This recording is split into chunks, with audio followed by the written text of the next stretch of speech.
say true, so I can see your heart. The night can never come soon enough for me. I watch the skies all day. Night is where I find you and peace of mind. The days are filled with grief. That's why I truly give you what you need, because you love me for me. Good runs all through you, I can't help myself. You found my weakest spot. The better woman to breathe and sleep next to.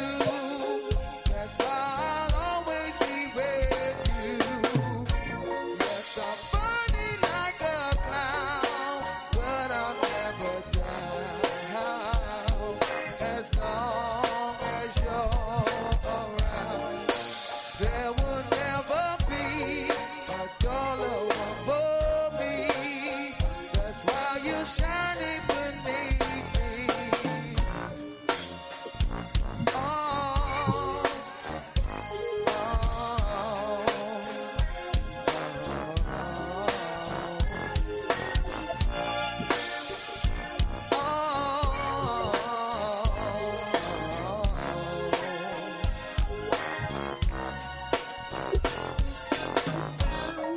you'll never have to beg me to come to bed. I'll walk you there each night. And if you want me to, baby, that's what I will do. That's why I'll always be with you. Yeah.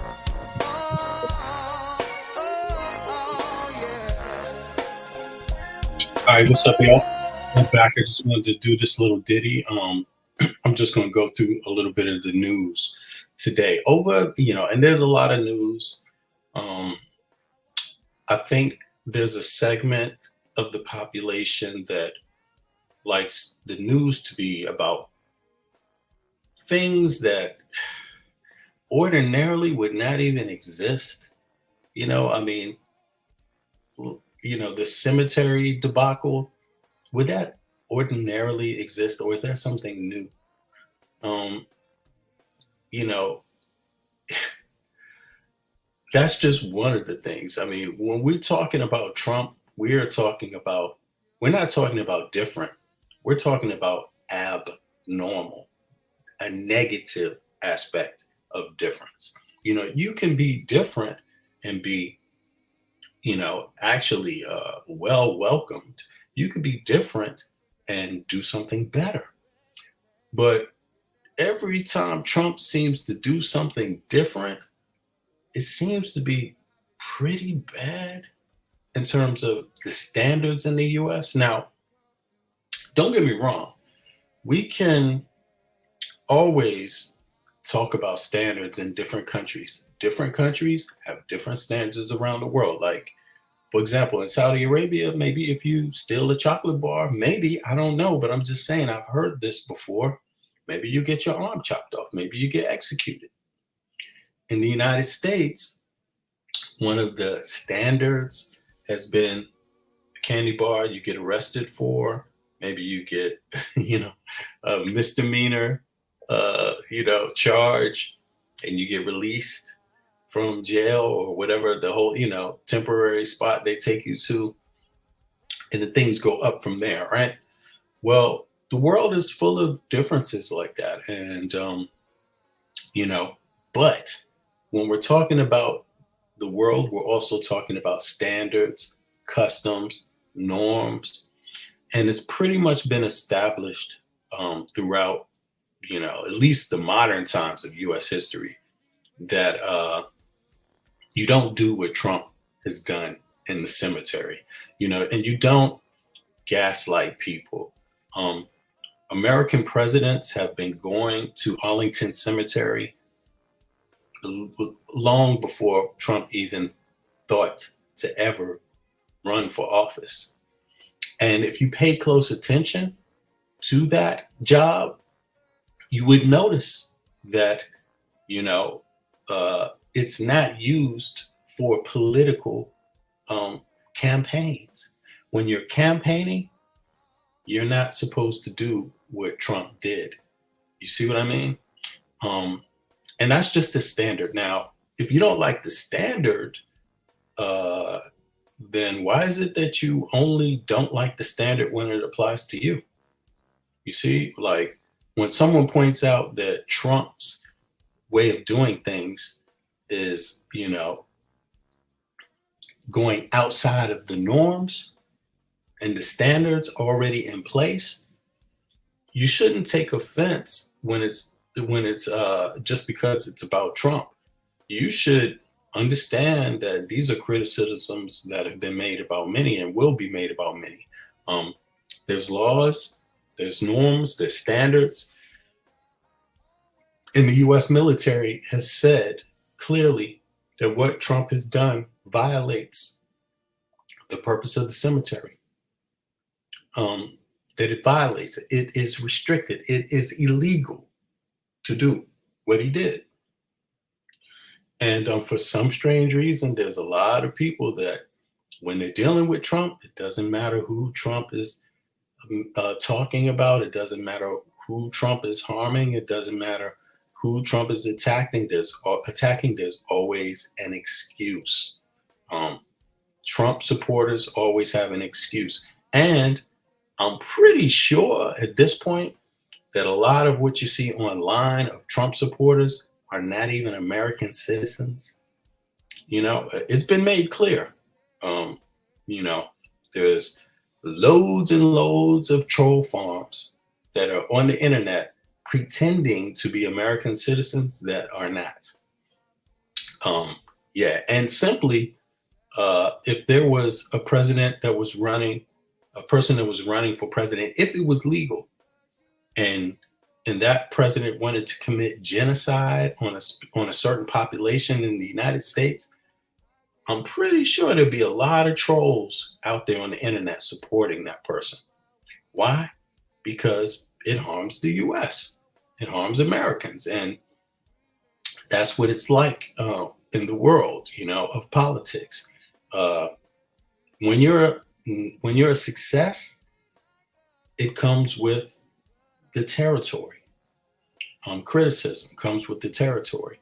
But you need to kind of understand where the criticism is coming from, you know, to be able to make a decision about where you stand in that situation. So having said that, we're back to Trump, and Trump takes up a lot of the news because, hey, after all, Trump does stuff that's not normal, and he's running for president. So right now, it's the election cycle. It's an election year for the presidency of the United States of America. So this is the topic. So let me play here. Apparently, somebody sent something to me that, you know, I wasn't aware of. And to be honest, you know, militias exist in the United States. We have militias that is outlined in the Constitution. And as you hear, a lot of people do way more than what's outlined in the Constitution and hide under the term militia. You know what I'm saying? It would be like saying I'm a, you know, defense. I'm part of a defense military that also commits acts of hate. You know, sometimes that happens and people hide behind the idea of militia. Not all the times, but sometimes people hide behind it. Some militias, most militias just represent what the population is like in the town or in the state the militia finds itself in. So if you're in a state where there's a segment or a large population that hates another segment of the society, you know, militias tend to also be a part of this. You see? So that brings us closer to Trump's, you know, or MAGA's military that they plan on setting up. And of course, they tell people this stuff. And I'm not too sure it helps them. I think they were more successful And, when people didn't really know what they were, because, as we all know, uh, the organizations that are behind Project 2025, they've been around since, since the Reagan era. That's half of my life. I'm 50, that's over half of my life. These groups have been around in the United States, tweaking and supporting and funding different right-wing extremists and extremist movements within the government. That's what they've been about. That's what they've been doing. A lot of us live in the effects of that, which started 20 years ago, and now it's reaching a final climax. You see what I mean? Where it's either going to have to be stomped down by the people of the United States of America, including the government, or it's going to take over and something worse is going to happen than what people have seen in the United States of America. Something, and not even something, maybe some things, many things. Because you got to understand, if a foreign military wanted to attack the United States of America, they would first look for some weakening points to put some leverage on. And in regards to MAGA, that's pretty much what's going on. MAGA is a point that foreign governments would want to help. Not all foreign governments. Western governments would not want to help it. There's a lot of governments that are not West or East. Like Africa is not a Western or Eastern thing. Africa is to itself. It's very different in that sense. But there are governments like Russia, China, that interfere in everyday life in the United States, especially around election time. Well, there are governments that have expressed that they are willing to support violent movements in the United States as well. And so that brings us to this point. So let's take a little listen and see what Joy has to say. And I'm going to listen too. So.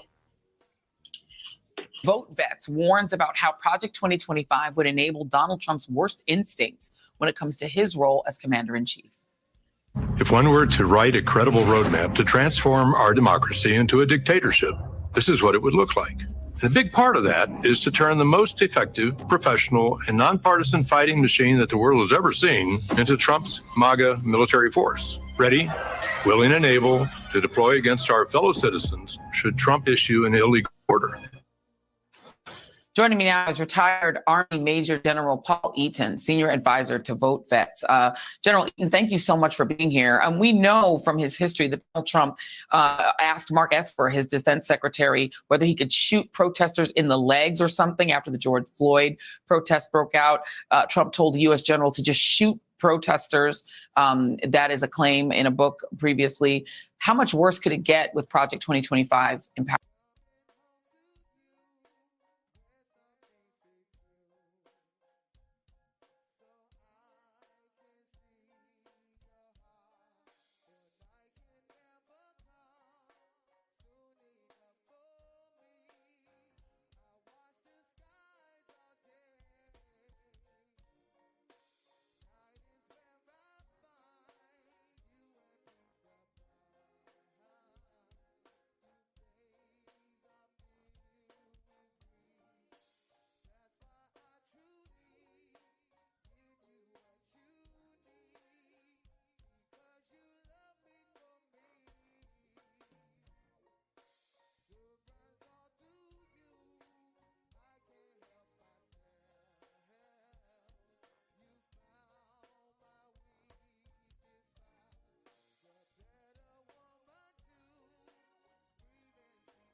empowering him? Joy, thank you for having Vote Vets on tonight. Very much our honor to be here. So the moral compass of the United States Armed Forces is extraordinary. We work it very hard. We make sure that every young American comes in to be a great soldier, airman, Marine, sailor, and we send them back to American homes better than they came in. That moral compass is what Mr. Trump is attacking. And it's something that we work very hard to resist. The great fear that some of us have is that he will place a structure of firing, of dismissing, of retiring, and a selection process that will try to dismantle that moral compass. It's that which every voter needs to understand, and every voter needs to make sure he understands, she understands going into the voting booth on 5 November. He's talked about bringing Michael Flynn back in, General Michael Flynn, who was driven out partly because he pleaded guilty to lying to the FBI about talking to the Russians. He has pledged to allegiance to QAnon, and Donald Trump has said he'd bring his and him personally back in. With people like that in the military again, in positions of power, can you envision Donald Trump deploying the United States military against American citizens and having the military actually harm U.S. citizens? Would they even do that? Joy, if you pick the right people, and over 100 retired generals and admirals signed a document that challenged the results of the last election and who challenged the nature of President Biden and his ability to serve. If you dig hard enough, and if you allow Mike Flynn to dig hard enough, he will find enough miscreants that were otherwise dismissed from service to positions of authority where they would be able to have a selection process that would frustrate that which we do so well, and that is create a chain of command that is beholden and subservient to the Constitution of the United States. That's where we are. We take an oath to support and defend the Constitution of the United States. But if you allow a president who wishes to dismiss the Constitution of the United States, that puts this whole system in great peril. And guys like Flynn, who managed to escape until very late in life, the deep look that would find him out, would be that kind of person to create this parallel system that would frustrate what we've worked so hard on in the past. Could you have imagined ever that you would be in a position of having to warn against a president of the United States, a commander in chief, turning the United States military against the American people and, ordering them to shoot protesters, to round people up and put them in concentration camps because they suspect they're undocumented? Could you have ever imagined that this would be a thing you'd have to warn against? Joy, a lot of people bring up the name Richard Nixon, and Richard Nixon made some mistakes. He was a very good president in a lot of ways, creating the EPA, making systems that made America work. But Richard Nixon, at the end of the day, understood that he made mistakes, that he would have to walk out of the office of the President of the United States, and that he would be beholden to the Constitution of the United States. That was as close as our nation has come to a real criminal in the White House. Yes, we've got a new world. And no, I have never expected to see the likes of Donald Trump come into the White House better prepared today than he was when he came in 16, and with systems in place like Project 2025 and all the hosts like Christopher Miller, who supported that document and who created a system that would not work for the U.S. Yeah.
And I'm sorry that you have to make this warning, but we appreciate you doing that warning. It's very important, and we really appreciate being able to hear from you. Retired Army Major General Paul Eaton. Thank you, sir, very much.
Wouldn't it be crazy if you could create voice?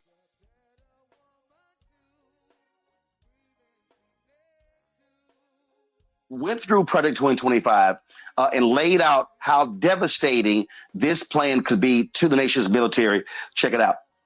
Project 2025. Project 2025. Project 2025. Project 2025. 2025. Deeper look at Project 2025.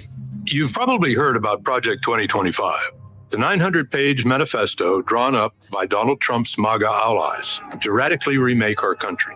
It's worth knowing about as you think about your vote, because this election is not just a choice of candidates. It's really a choice of the kind of country you would like to live in. Project 2025 is the MAGA Republican playbook to go around the Constitution, the Congress, and the courts to take total control of our government, using it to enforce their ideology on our lives. The thing is, it's eminently doable. They've been planning this for years, and we'll be ready to go on day one should Donald Trump be elected. Let's look a little deeper at a section that's been overlooked in the media. Their plan to radically remake our military. If one were to write a credible roadmap to transform our democracy into a dictatorship, this is what it would look like. And a big part of that is to turn the most effective, professional, and nonpartisan fighting machine that the world has ever seen into Trump's MAGA military force. Ready, willing, and able to deploy against our fellow citizens should Trump issue an illegal order.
And when they landed the flight, he was still white as snow.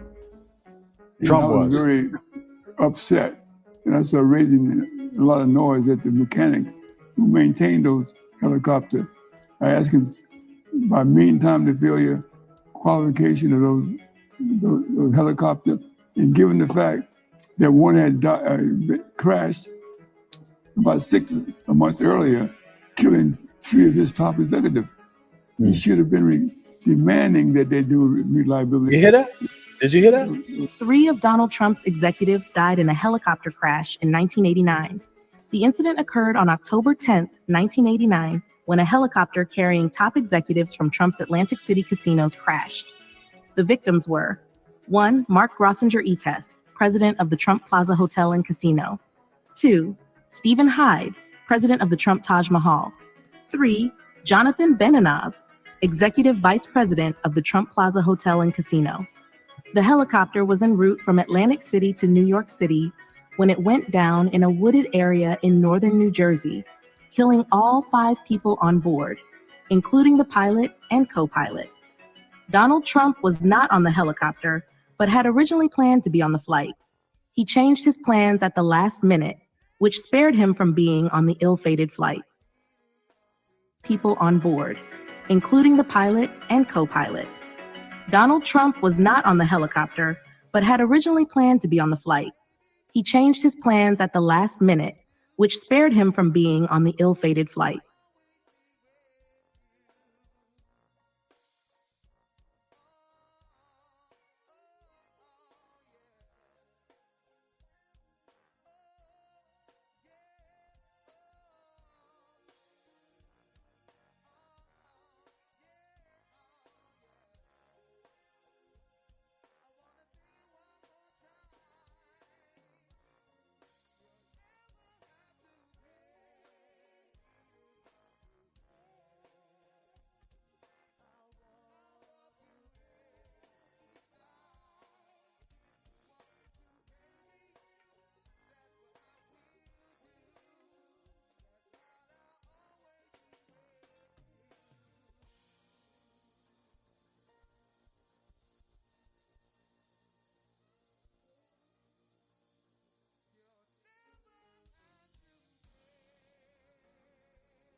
generate sound.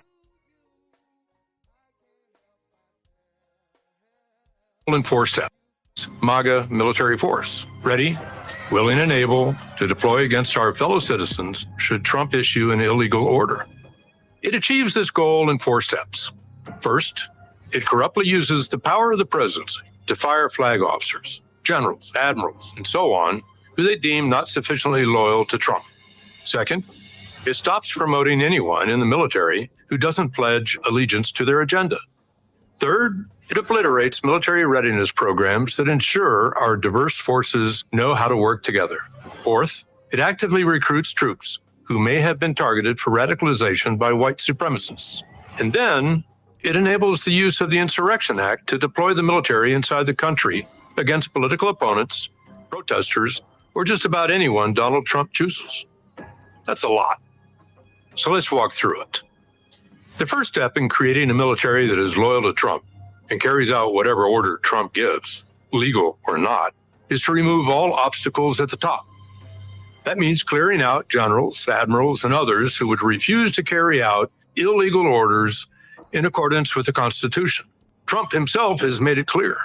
I would fire them. You can't have woke military. Project 2025 calls troops who follow the Constitution Marxist and says they are Barack Obama's General Officer Corps. Well, I served in uniform for over 30 years, following my father's footsteps, and my family still serves today.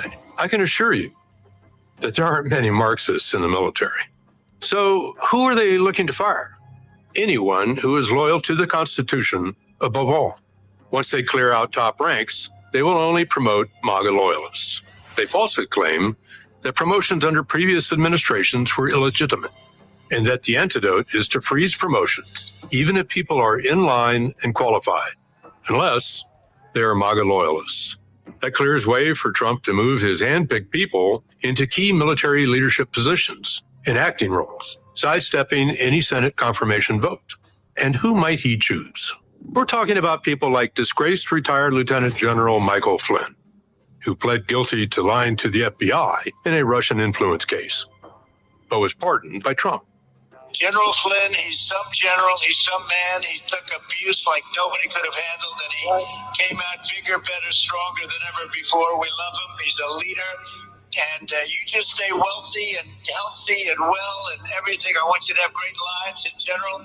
You just have to stay healthy because we're bringing you back. We're going to bring you back. We're talking about retired Brigadier General Don Bolduc, a 2020 election denier who called for abolishing the FBI. Project 2025 then radically changes the culture of service.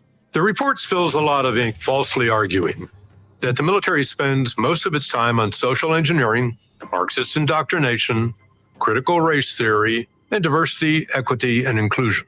It bashes transgender service members and kicks them out of the military.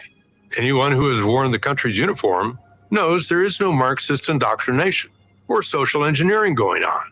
So what are they talking about? They're referring to programs that train our diverse armed forces how to respect each other and work together. This is key to unit cohesion and readiness. It's really a matter of life and death on the battlefield. They would abolish this training in order to remake a diverse fighting force into a political, homogenous MAGA military.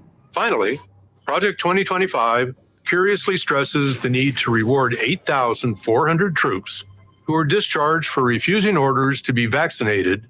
All right, so I could see I was on mute before, so sorry about that. I was explaining a couple of things, and I got to keep an eye on this because I'm on a new computer here. But diversity, I was saying, in case you hear some muted spots earlier, I'm going to try to sum this up again. The United States of America is one of, if not the most diverse Western country on earth. A lot of its problems seem to come from a lot of its power, and then a lot of its problems, right? Issues seem to come with that diversity. The diversity has created a power that no other single nation on earth has ever had or has to this day. But it also is a source of hatred among certain Americans. So you hear this come up. You heard him just talk about diversity and they kind of cue it into a situation where it's about transgender or it's about, listen, you first need to know what is the population of these certain groups. They tend to focus on things that are like, really, you're really not going to encounter that much of, as if it's like the scariest thing on earth, while they bypass all the other people that fit into diversity. Who fits into diversity? A lot of people that have given their lives to the United States of America over the generations. That diversity has started since day one, good and bad. Part of the diversity was the slave labor of African Americans, of Africans. Would the country be as powerful as it was today without that? No, absolutely not. But yet, people are afraid of inclusion of African Americans. Who else is involved? Native Americans. Are you afraid of inclusion of Native Americans? Hispanic Americans. Are you afraid of inclusion of Hispanic Americans just because of their background? Just because of their background? Jewish Americans. Are you afraid of inclusion of Jewish Americans? I mean, why is that always a source of contention? Obama was loved by Western leaders. Loved. Not loved because of his color. Loved because of his ideas and his understanding and his brilliance. It wasn't about his color. People appreciated that because they understood that, this helps further the cause of diversity, which creates cohesion, cooperation among different groups. But this is the strength and the Achilles heel of the United States, and it's being attacked by nations that have almost zero diversity. How much diversity does Russia have? Do they even report on it? Do they report to the UN on diversity? No, they don't. Can you find any reports about the Black or African population in Russia? You tell me. What about in China? How's diversity working? How did diversity work with COVID in China? Were they not looking to expel Africans over COVID, like the Africans created COVID, like COVID comes from Africa? You see, so the United States of America being one of the most diverse nation on earth, because of that diversity, it has its strength, but then there's certain groups that have a contention against that strength over racial or ethnic or religious reasons. Notice the most diverse nation on earth can't figure out if universal health care is good. But why is it good in mostly every other Western nation then with less diversity? Why are people in other Western nations being paid to go to university, paid to go to technical school? Why is there no fee for university or technical school, but you get paid for it? Most other Western nations, are they less diverse, those Western nations? Yes, far less diverse. So they seem to agree these things are good for them. But when you add the diversity, all of a sudden there's some contention. I don't want this Black or this Hispanic getting it. I prefer the old ways where, the people with most of the money and the people that got the head start through the legal system because they were acknowledged as human beings. I prefer a nation like that for those people to have it a little bit easier than others, including the population that didn't even have rights to own property. Women, African Americans could not own property. Long periods of history in America, they couldn't. Don't you want cohesion? Don't you want cooperation? This is all about cohesion and making the country better. But yet when you do that, you have to understand what the macro picture is. You have to understand it. Otherwise, you're going to make a fool out of yourself. So let me continue with this. We're talking about MAGA wanting to do what some other nations like Russia, China, and others have done to their populations. That is North Korea and many others, many others. That is unleash the American military on U.S. citizens, on their own population. Donald Trump and his backers are planning that. That's exactly what they're planning. Of course, they're going to go for the top. They're going to shoot at the top and try to work their way down because they're cowards. They don't want to work their way from the bottom up. For example, MAGA doesn't want to march into Southeast and Northeast DC. They don't want to march their ass into the Bronx. They don't want to march their ass into New York. They don't want to march their ass anywhere that there's a diverse population, including white people that understand that. MAGA don't want to ever march there with guns. So instead, they're choosing the top. They distract you on the bottom with little attacks here, a little hate crime there, cowardly acts. Cop might shoot an unarmed black man here and there, but they will never, ever, ever try to march their ass in to certain parts of the United States of America on their own. So what they're seeking is help. They need the United States military to do it for them. And guess what? People in foreign nations right now that are stupid are clapping for that because they hate the United States, because the United States is the most powerful country on earth, competing against them in trade and in every other way. They may hate the US right now, but I promise you, when Trump gets into power, if he gets into power, he's not going to just unleash that military on American citizens. You're going to see that military get unleashed on larger parts of the world, Africa, Asia, and the Middle East. And it's going to be in such a diabolical way. You're going to see more death than you've ever seen in Palestine. Remember, Donald Trump was the president before Biden.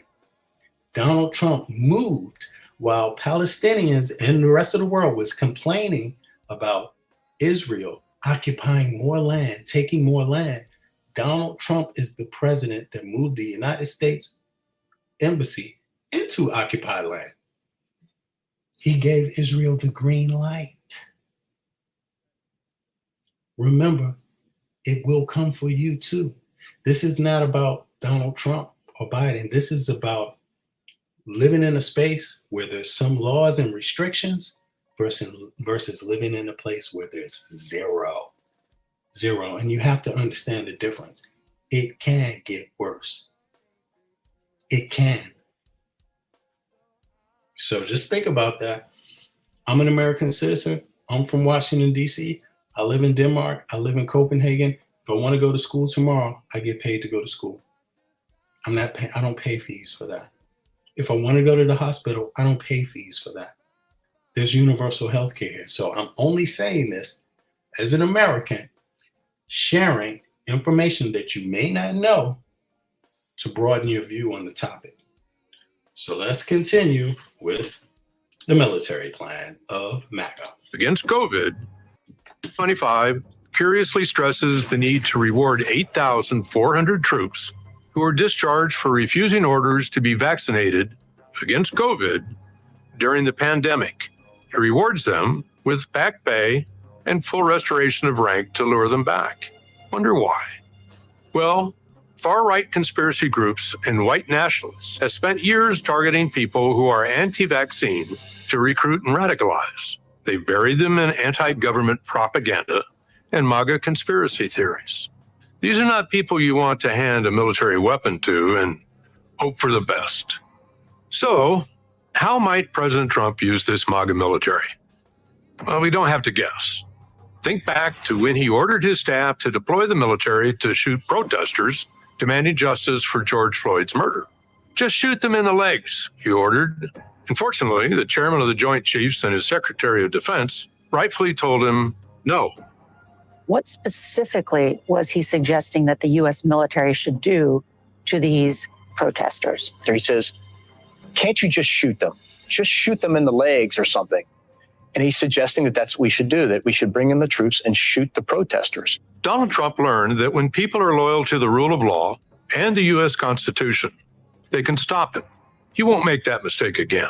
Project 2025's own architect has warned us that violence may be used against anyone who gets in their way. we are going to win. We're in the process of taking this country back. And we are in the process of the Second American Revolution, which will remain bloodless if the left allows it to be. From shooting Americans in the street if they protest to sending the military.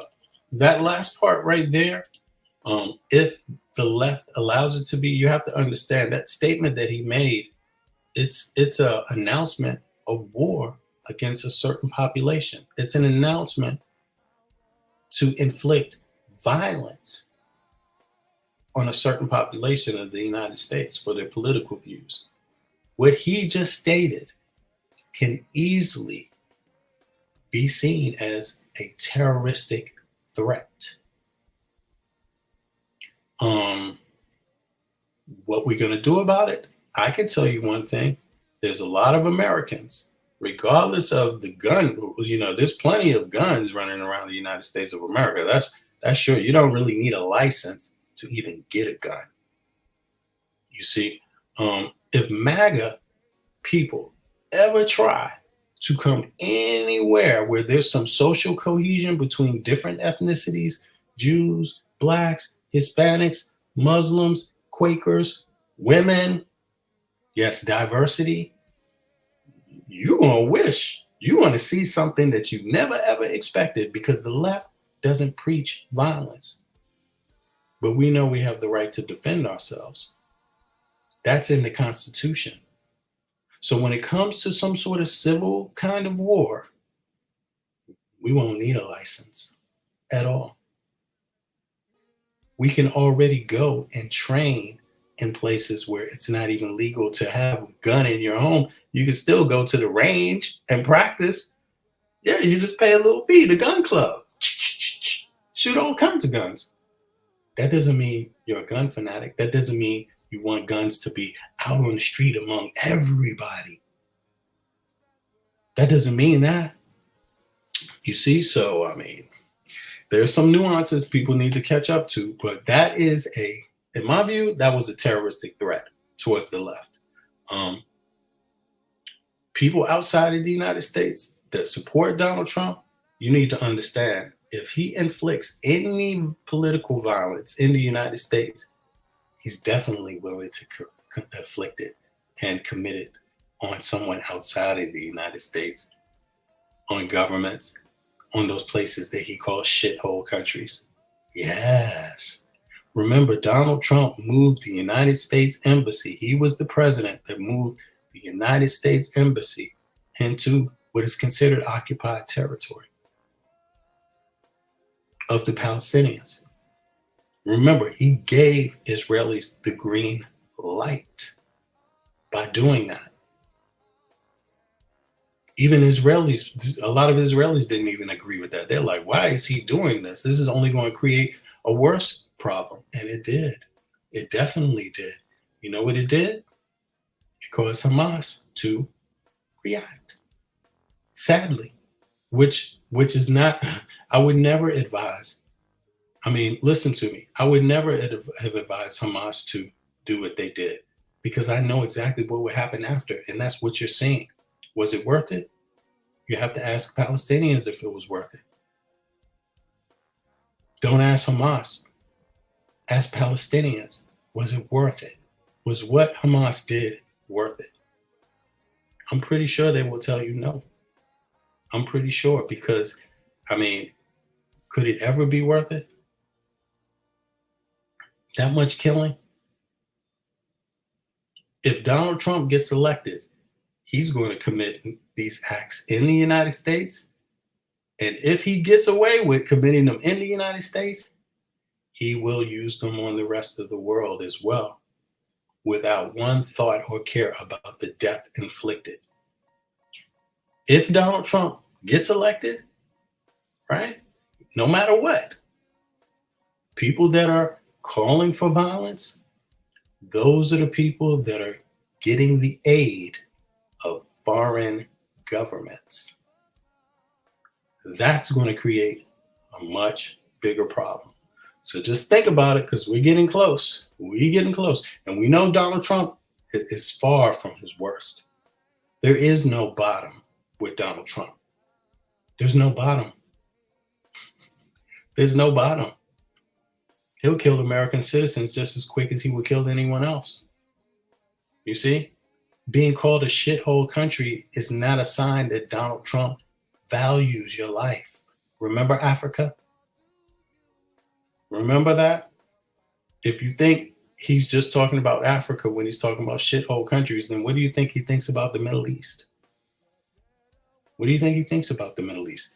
Do you think Donald Trump gives a rat ass about anybody from the Middle East, Muslim or not, even Jew? Do you think he does? That would be really strange if he did. That would be really strange, I think, if he did, because he sure enough never exhibits it. He seems to only talk well about people that he wants to enrich his own private coffers. What happens after that? He doesn't seem to give a damn at all. Military door to door looking for immigrants to round up. Taking this country back. We are in the process of the second American Revolution, which will remain bloodless if the left allows it to be. Oh, from shooting Americans in the street if they protest, to sending the military door to door looking for immigrants to round up, to putting troops into domestic law enforcement roles akin to martial law. Project 2025 would empower all of Trump's worst instincts. The good news is the choice is in our hands. Your vote this fall makes the difference. And it's not just about the top of the ticket. We need to vote for candidates up and down the ballot who will block Project 2025 from ever becoming our nightmare reality. And we need to talk about it with friends, family, and neighbors. That's how we hold fast to an America where democracy rings free, where the people rule and the elected serve, where the government values our rights and protects our freedoms. And an America that continues to say, if you're willing and able to serve, there is a place for you in our armed forces. A military that still swears an oath to support and defend the Constitution of the United States. It's up to us. Thank you. All right. Now, that was played, that's for Vote Vets, but that was played by on Roland Martin's show. So thanks to Roland Martin for throwing that out there, because it was easy to catch from his channel, and his broadcast. But here's the thing, voting. Let's stay up on that conversation. What are Republicans actively doing right now? Republicans who are sick and tired of Republicans. Sorry, wait a second. Republicans voting rights in Texas. Look, I don't know if you heard about this, but I was on, what is this, 4 days ago? Right, the Texas raids. Now check this out. Just 4 days ago, I spoke with a brother from Houston, Texas. I was on his channel. His channel is called Urban Politician, I believe. And the brother let me up, so that was cool. Kudos to him. I didn't really agree with his perspective, but perspectives change if you communicate respectfully with people. You might find that something might change sometimes, right? But what was happening on that day that I was speaking with him? This is what was happening. Texas governor had given the okay to raid people who are just registering, raid the premises of people who are just registering legal voters. And the brothers whose broadcast I was on, he said, this ain't got nothing to do with Mexicans. But I agree. It's not just Mexicans that it has something to do with, but a lot of Mexicans will tell you that Donald Trump is a racist. A lot of Mexican Americans are voting Democratic this time around. And it's their right to vote either way.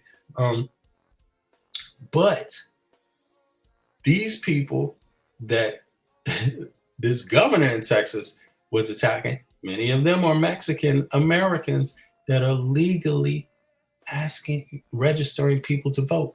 Legal. And it's already one of the hardest states to even register to vote in. He should be concerned about that. Because if it's hard to register new people, that means you too, brother. That means new voters that are African American in Texas will have the same problems. Now let's play a little bit of that. Let's see here. Here we go. The United Latin American Citizens, or LULAC, is demanding the Department of Justice open an investigation into a series of raids in Texas.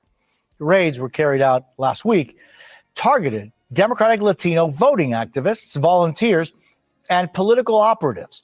Texas Attorney General Ken Paxton says the raids are part of a state election integrity investigation, despite experts finding voter fraud remains rare. A protest was held outside Paxton's office on Monday, with the president of LULAC calling the raids voter intimidation. Joining us now is NBC's Jane Tim and Texas State Senator Roland Gutierrez. So, Jane, what exactly happened here? Yeah, so officers from the Attorney General's office went with early morning raids and very wide-ranging, expansive warrants to go to these activists' homes, searching their homes in many cases in conducting lengthy interviews. One 87-year-old activist told my colleague on the ground, Suzanne Gamboa, that they looked through her underwear drawer, went through her garage, looking for documents, voter banks they said they were looking for.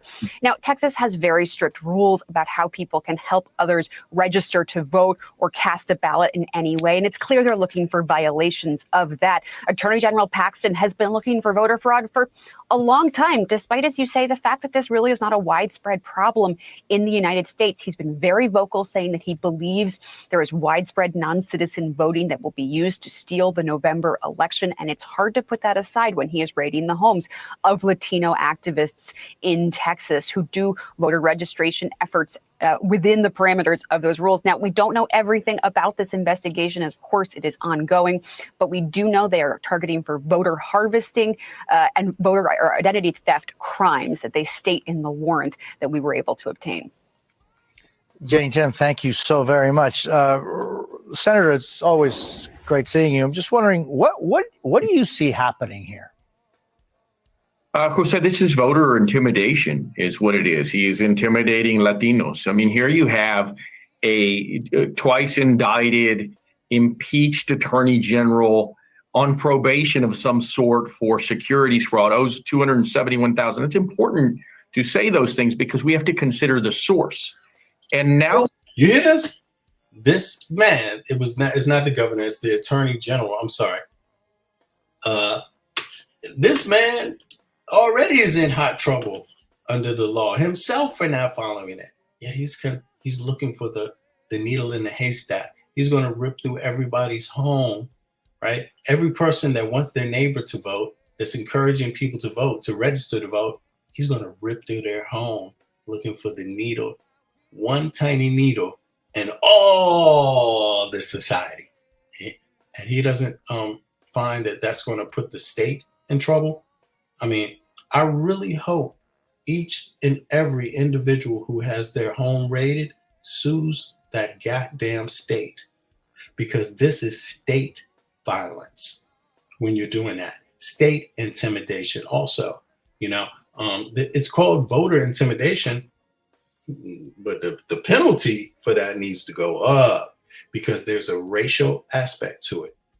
He's identifying certain communities. With this group, it's the Latinos. That's racial also. You see what I mean? So there's some other components to his motivation. And if you can prove his motivation is racial or ethnic or any other form of discrimination, he needs to be charged with that also. And the state needs to compensate people for that hatred that they had to receive. But if y'all folks down there in Texas is okay with people suing the state and getting paid, then hey, let it fly. But I doubt very seriously at this point you're going to be allowed to intimidate voters. The moment this got out, an investigation has been opened by the federal government. I don't understand what's up with you folks. You love the federal government when it's doing what you want, but when it doesn't agree with you 100% unilaterally, all of a sudden your crying victims again. You know, a lot of you sound like you've been, you know, the oppressed folk in America for centuries. You know, when we know that may not necessarily be the whole truth or even part of the truth, you know? What he has done after things soar, he is intimidating. Let's see here. Jane Tim, thank you so very much. Senator, it's always great seeing you. I'm just wondering, what do you see happening here? Jose, this is voter intimidation. It's voter intimidation. Is what it is. He is intimidating Latinos. I mean, he's intimidating Latinos. Mexicans are also part of that group, that demographic. Texas is very close to Mexico.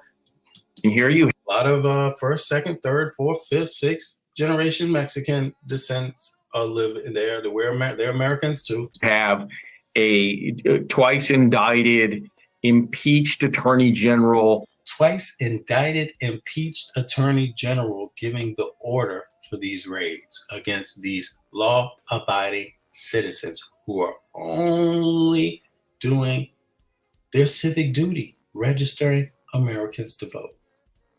Now, if you're African American and you're in Texas and you're okay with this, what happens when it happens to you? Are you going to be okay when it happens to you? MAGA, the black folks supporting MAGA down there. I've seen a few of them.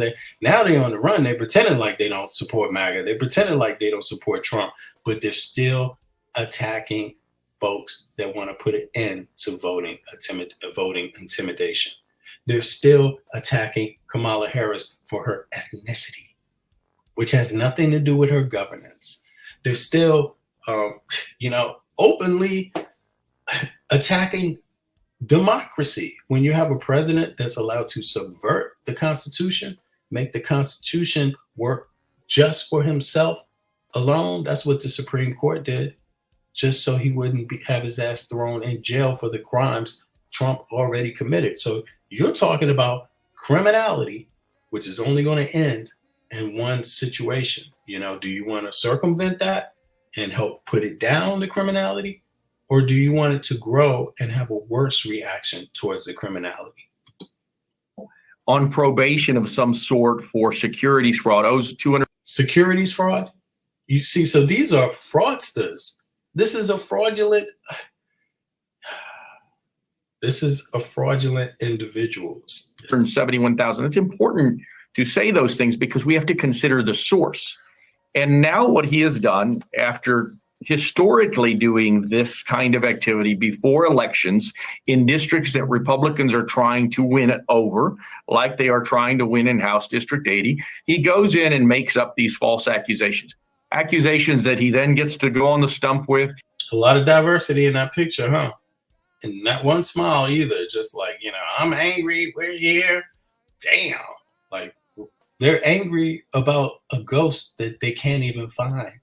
They're raiding homes and can't even find one impropriety. It's the same as, police using their guns to shoot unarmed persons that they stop. It's the same thing. Accusations that Donald Trump gets to talk about, corruption in elections in Texas and so on. They are creating a narrative in Texas that it becomes their national narrative, whether it's voter harvesting or immigration. This narrative is created by these localized Republicans like Ken Paxton and Greg Abbott and others. And unfortunately, it's created by people that are involved in securities fraud, messing with your money. What it does, as I spoke to a county official in Frio County, which is one of my counties, he said, Senator, what it does is it scares Latinos from voting. They then just simply don't want to go to the polls. They don't want to go through the trouble because they don't want to be raided like these abuelitas were raided. They literally came into the homes of 3 80-year-old women and interrogated them. That woman, the 87-year-old woman, Lydia Martinez, was interrogated in her. If you do not stand up to this, I feel sorry for you, because what happens if it's your 80-year-old mother following the law, doing her civic duty, just simply helping people register to vote? That's it. That's all it is. You can't force anyone to vote for someone. Registering to vote is not voting. You see? Let alone look at the person who issued the charge, a person who's already in trouble for securities fraud himself. He's a damn near a criminal himself. Looking for invisible ghosts in Hispanic people's homes who just happen to be trying to get folks to vote. Yeah. Or about that. That's what's going on in Texas, y'all. And her bathrobe. 3 80-year-old women and interrogated them. That woman, the 87-year-old woman, Lydia Martinez, was interrogated in her bata, in her bathrobe. She asked them to allow her to change. They did not allow her to change. For 4 hours, they had her in custody. It is a shame and a travesty what Ken Paxton is doing in Texas. What actions, if any, are you planning to take against these raids, Senator? Well, LULAC has obviously asked the Justice Department to come into play. Myself and another one of the senators are asking the Lieutenant Governor to create an investigation into Latino voter intimidation in Texas. I don't think that's going to go very far in this Republican-controlled Senate, as you know, Jose. So it's not that we have our hands tied. We will keep fighting, and we will keep trying to tell the truth. And that's basically what we can do. And Senator, you're speaking about this narrative being created by the governor and others like Paxton. Governor Greg Abbott announced yesterday that the state has removed over 1 million ineligible voters from the voting rolls since 2021. What is that all about? So they went back and created a piece of legislation to purge voter rolls from people that had registered to vote and simply had not voted. So if you've registered to vote in the past and you didn't vote in the last couple of elections for whatever reason, let's just say you decided to stay home, you now cannot vote into the future and you need to re-register. This is just another way they have made it much harder to vote in Texas. Texas is truly the last stand for these right-wing Republicans. So a person was able to vote because they're a citizen. And because they haven't voted in 2 years, they're not allowed to vote this time around. Where's that stand in the Constitution?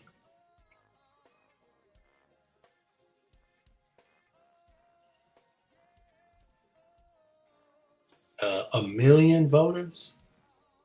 A million voters? This man, I don't know what the hell is going on in Texas. But if you don't think 1 million voters being eliminated from, we're not talking about illegal voters. No, we're just talking about making it inconvenience, making it more difficult for citizens to vote. What's this man's record? Let's see here.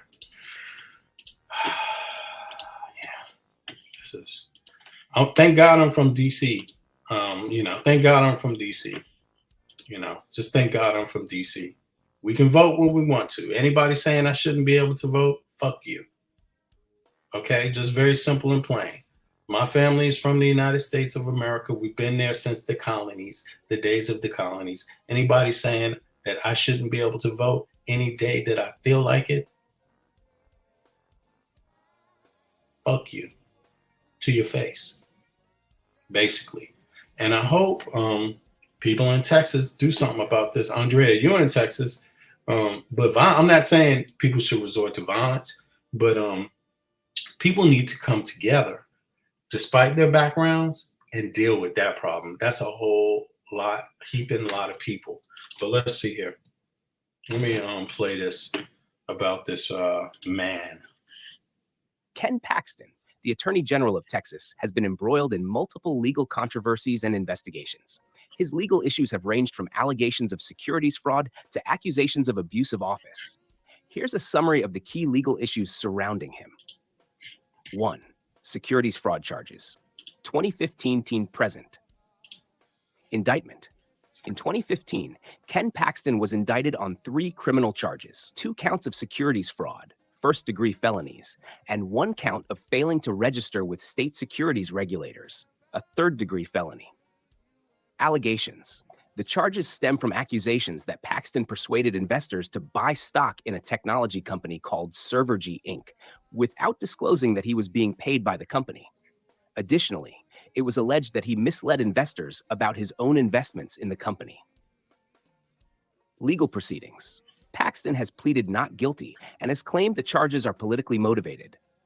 The legal process has been delayed for years due to various procedural issues and appeals. 2. Whistleblower lawsuit and abuse of office allegations. Allegations. In 2020, several high-ranking officials in the Texas Attorney General's office accused Paxton of using his position to benefit a political donor, Austin real estate developer Nate Paul. They alleged that Paxton intervened in legal matters to benefit Paul, including investigating federal authorities who were investigating Paul. Whistleblower lawsuit. The whistleblowers who brought these allegations were subsequently fired or resigned. They filed a lawsuit claiming retaliation. In 2023, the Texas legislature approved a $3.3 million settlement for the whistleblowers, which Paxton wanted the state to pay. However, this settlement deal fell through amid public scrutiny, leading to Paxton facing impeachment. Fraud. Impeachment 2023. Impeachment by Texas House. In May 2023, the Texas House of Representatives voted to impeach Paxton on 20 articles, including allegations of bribery, abuse of public trust, obstruction of justice, and making false statements. Suspension and Senate trial. After the impeachment vote, Paxton was suspended from office. The Texas Senate held an impeachment trial in September 2023. Paxton was acquitted on all counts, allowing him to return to his duties as Attorney General. #4.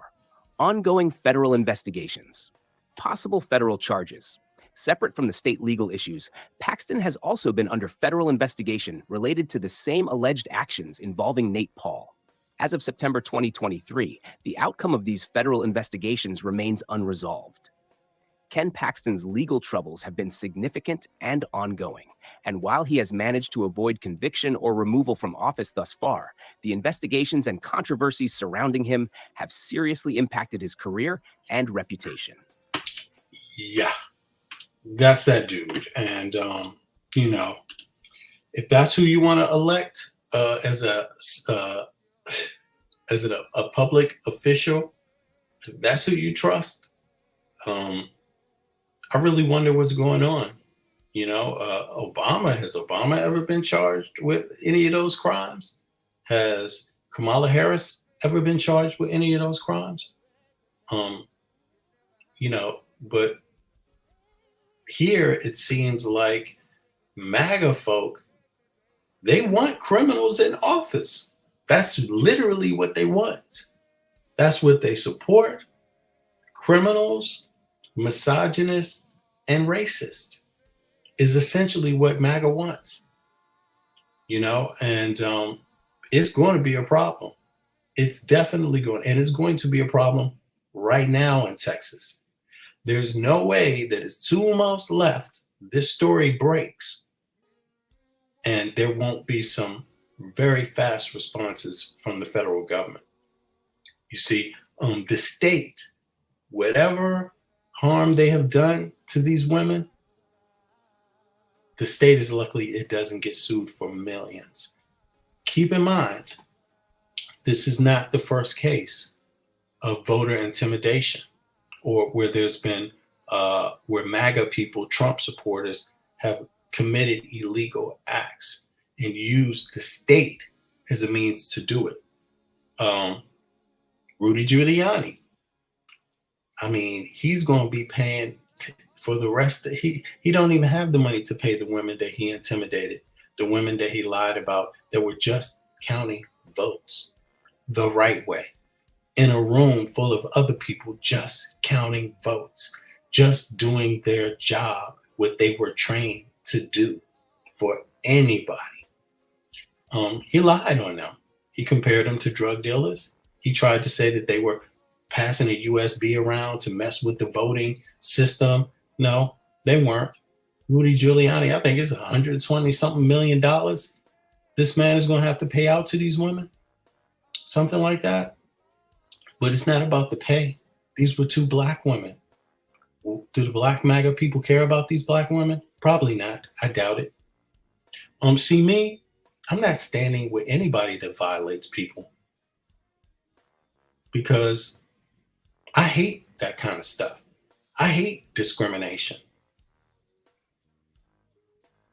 because of my background, because I've been discriminated against. Family members have been discriminated against. So I know what discrimination is. Friends have been discriminated against. Victims of discrimination, victims of police brutality, victims of systemic discrimination. So, of course, I stand against it.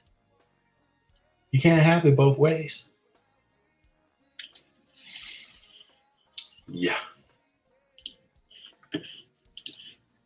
Let's hear some more. And they have allowed Greg Abbott and Paxton and Patrick to be able to frame the national narrative. Rather than to solve the problems that are ailing us here in Texas, the real problems about child health care and healthcare in general, mass shootings that you and I have talked about, like what we experienced in Uvalde. All of the failures in Texas have been under the helm of a 30-year Republican control. And they don't want to let go of that. They don't want to let go of that control, and we're going to keep fighting. Look at this. And the brother whose channel I was on, Urban Politician, he was like, for the last 20 years, Democrats been in control. And we tried to tell him, brother, what are you talking about? Who, where have they been in control? There is no one party in the USA. So there's never been, in the last 20 years, any party would want more support to get things done. The deadlock is because it's been hard to get any control. Control is not one vote more than the other party in Congress. Control is not the president is Democrat, the Congress has one vote more Republican. That's not control for anybody. But you're coming from a state where a Texan himself says that the Republicans have been in control for 30 years and that the mass shooting, the voter suppression, the lack of care for the lack of concern over child care in the state has been under the Republican helm. What's up, Donnie? Yeah, that's what he said. That's what the man just said. You want to call him a liar? I don't think, well, you might call him a liar. MAGA people call people liars every day, and they be the biggest liars or the biggest misinformed people on earth. But a misinformed person may not be a liar, but you're a damn fool. You're a damn fool. Don't be so easily manipulated. We shouldn't need any type of voter suppression. We should want all children to have child care, to lunch programs, to have food in their belly when they go to school. We should want everyone to have access to medical care. We should want every citizen to be able to vote. How are you going to complain about who's had control when you don't even support the damn voting rights people have, bro? Like, come on. The two go hand in hand. As best we can. And Senator, I do want to ask you about Uvalde that was the scene of that horrible massacre. What can you tell us about the folks there? How are they doing? Well, it's interesting how these two things that seemingly wouldn't be intertwined. In one of these instances with one of these people, you had Texas Rangers show up in the last couple of days with AR-15s to their doorstep when their kids were inside sleeping. That was depicted by one of these people. So what those Texas Rangers, couldn't do in Uvalde, they couldn't go out. They certainly were very tough in this instance. To the point of your question, the families, all day. Is he talking about the difference between the response the Texas Rangers or the police had against the shooting in the school, how they let the guy sit in the school for damn near an hour and they were talking about, what do we do? Should we go in and kid him? Should we take him out? Should we? And they all waited. Is that what he's talking about? He's comparing that to how ready they are to go after voters and how unready they are to go after people who commit mass shootings. This is what he's talking about. But is this specific case The one with the school, Andrea or Andrea or Donnie? Either one of y'all know about that? Let me pull this back, what he just said a little bit. Show up in the last couple of days with AR-15. About the folks there, how are they doing? Uvalde, that was the scene of that horrible. I'm going to ask you about Uvalde. That Uvalde. Let me look that up real quick. Can you describe what happened at the Uvalde mass shooting in Texas and the criticisms regarding the Texas police? I don't even know. Okay, here we go. Uvalde. All right, so let me bring that up real quick, just to make it clear for everybody what he's comparing. He's comparing how the police respond with their weapons quickly towards folks that are registering voters versus how they responded during the mass shooting in Uvalde. Timid and scared. Like, they got guns and they don't know what to do about one person with a gun. The Republicans been saying what beats one gun is another gun.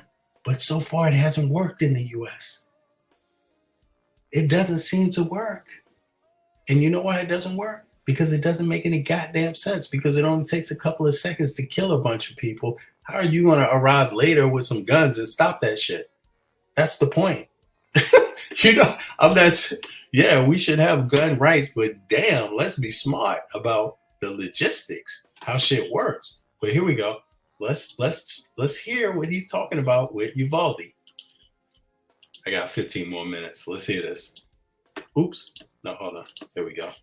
The Uvalde mass shooting, which occurred on May 24th, 2022, at Robb Elementary School in Uvalde, Texas, is one of the deadliest school shootings in U.S. history. The tragedy resulted in the deaths of 21 people, 19 students, and 2 teachers, and sparked widespread outrage, particularly regarding the response of law enforcement. Timeline of the shooting. Shooter's actions. They're talking about Texas. 11:27 a.m.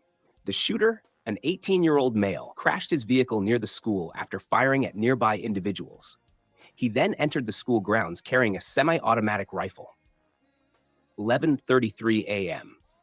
The shooter entered Robb Elementary School through an unlocked door and began shooting into classrooms, starting with room 111 and room 112, where the majority of the victims were killed.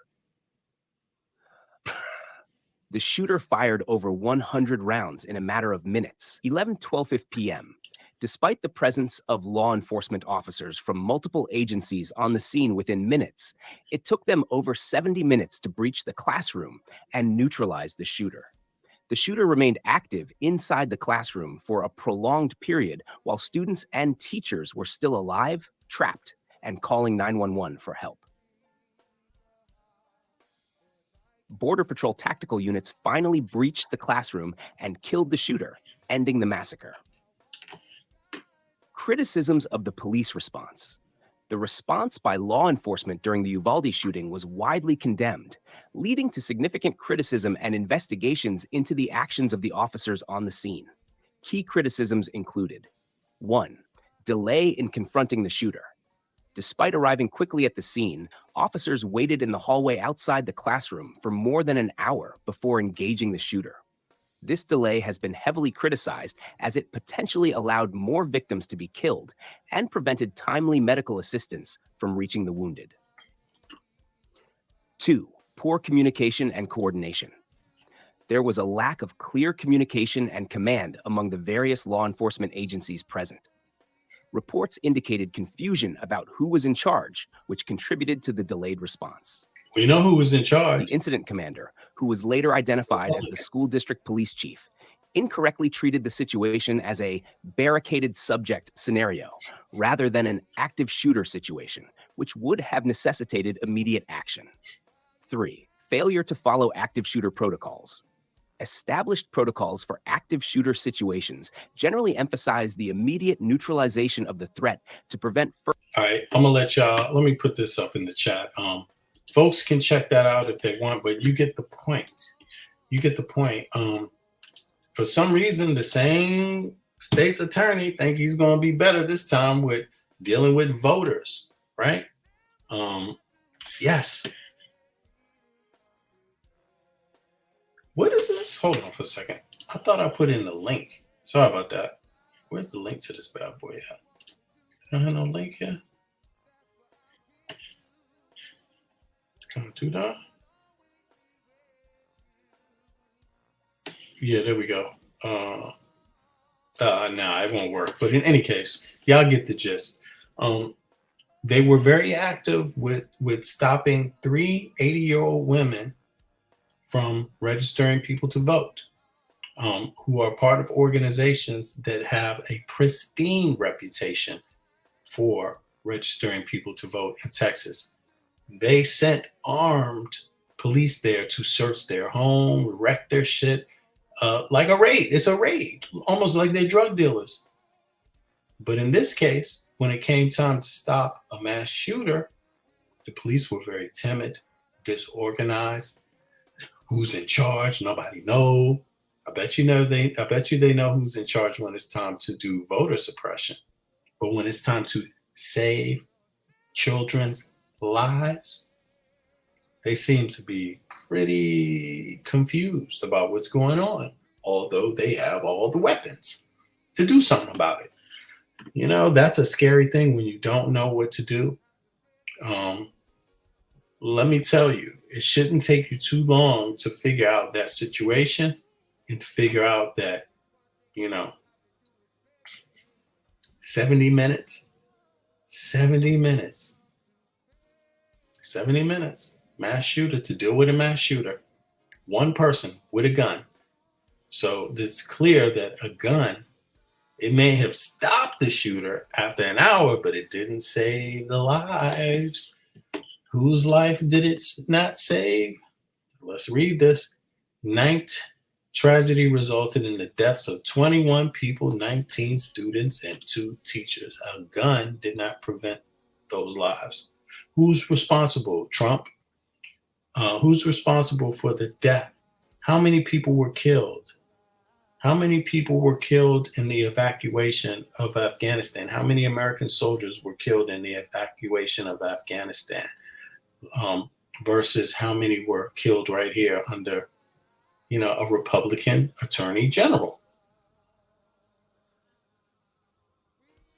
Which issue sounds like it deserves more addressing? I don't know. They're both very serious because, after all, Trump is the one who made that deal for the U.S. military to leave Afghanistan under those pretenses, which were insane.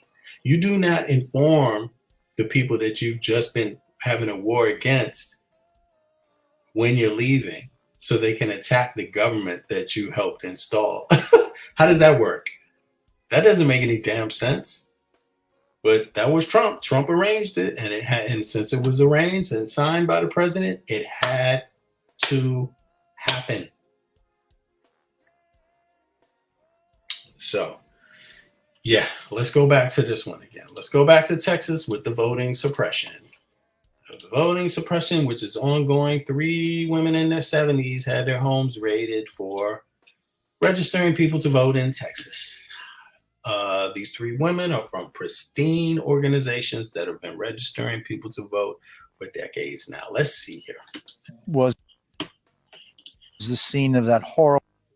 I want to let go of that control, and we're going to keep fighting as best we can. And Senator, I do want to ask you about Uvalde, that was the scene of that horrible massacre. What can you tell us about the folks there? How are they doing? Well, it's interesting how these two things that seemingly wouldn't be intertwined. In one of these instances, with one of these people, you had Texas Rangers show up in the last couple of days with AR-15s to their doorstep when their kids were inside sleeping. That was depicted by one of these people. So what those Texas Rangers, couldn't do in Uvalde, they couldn't go out. They certainly were very tough in this instance. To the point of your question, the families, all they want from this government in Texas, let's say, is transparency, accountability, and policy change. And they have received none of those things. All I can do is continue to fight and advocate to try to get some of those things to happen. Here, you just saw last week the retirement of Steve McCraw. He shouldn't be retiring. You shouldn't give him a laurel branch. He should have resigned several years ago. There you have it, folks. So, yeah, you be the judge. You decide your fate. You vote for what you want. But, you know, if you believe in voting, then why would you want voter suppression going on? Do you like having a P.O. box but are... Also, why do you have an attorney general who's embattled in securities fraud, among other things, using the state's money to reward individuals that should not be rewarded in the millions? I mean, this man tried to encourage people to buy stock that he had insider information about and didn't make the people he was trying to sell stock to aware of his relations with. It's securities fraud. How much money was that securities fraud? Do you know how much of your money, of anybody's money he stole? You know, these are questions to Republicans. These are questions to people that support MAGA. These are questions to people that always think the Democrats are in control. That's not the case in Texas, where the mass shooting happened, where 21 people, 19 children were killed in a school, and the police spent 70 minutes to try to figure out how we going to stop this one shooter with a gun. But yet they will be so bold when it comes time to confronting 70-year-old women registering people to vote. Well, I just want to remind people I'm an American citizen, born and raised in Washington, D.C. I don't live in the United States right now. My family first came to the United States, both sides of my family, during the colonies period. And so that's a long time ago. But I don't live in the United States. I live in a country called Denmark, where everybody gets health care, universal health care. Everyone gets paid to go to school, and everybody gets housing insurance that deserves it. So on that note, I'm wishing my fellow Americans a good day, and I'm wishing the Democratic Party a lot of positive energy, and anybody that's an enemy to the state, including citizens that are enemies of the state. I consider Donald Trump an enemy of state, and to the people that support that type of lunacy, destruction, you only going to get it back. So just be happy you live in the United States and not North Korea, China, or Russia, because you could. I'm sure you'll be acting a little different and feeling a little different if you live there, you know, but you might. You keep supporting Trump, you just might.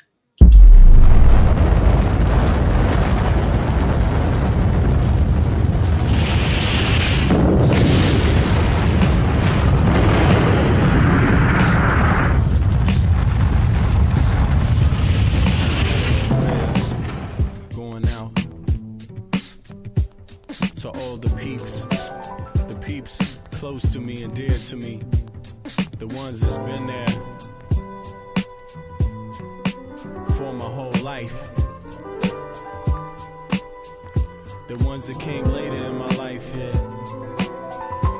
I appreciate all the blessings God has given me, and I want to repay it to you like this. Clap your hands. Everybody clap your hands. Introducing. This is the joint where it's silence to all the peeps, you know what I'm saying? You know we couldn't do this joint without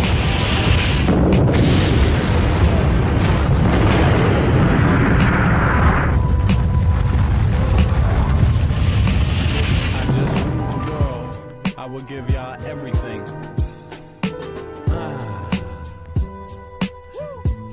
Yes, we going out. We going out just like that. Yeah.